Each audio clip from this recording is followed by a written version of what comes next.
Kuwait کے علاقے الروزہ کے اسلامی ہال میں سیرت النبی صلی اللہ علیہ وآلہ وسلم کانفرنس کا انعقاد ہوا۔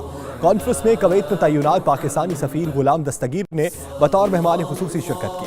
تفصیلات اس رپورٹ۔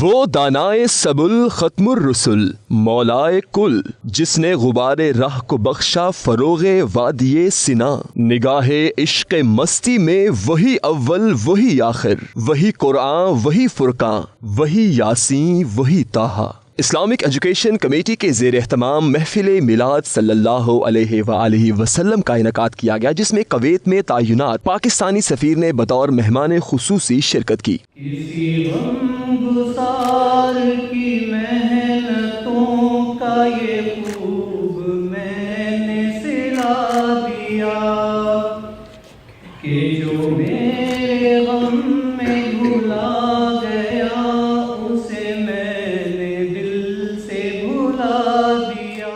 جاوید اقبال نے اسٹیٹ سیکرٹری کے فرائض سر انجام دیے، جبکہ جواد احمد خان نے گلہائے عقیدت پیش کیے۔ اسلامک ایجوکیشن کمیٹی کویت کے مرکزی ناظم دعوت اخلاق احمد نے حکمت نماز اور سیرت کے مختلف پہلوؤں پر روشنی ڈالی۔ سفیر پاکستان غلام دستگیر خان نے خطاب کیا، جس میں انہوں نے اطاعت رسول صلی اللہ علیہ وآلہ وسلم کے پہلو پر بات کی۔ اسلامک ایجوکیشن کمیٹی کویت کے صدر حفیظ الرحمان سمیت دیگر شرکاء نے سیرت النبی صلی اللہ علیہ وآلہ وسلم کے مختلف پہلوؤں پر روشنی ڈالی۔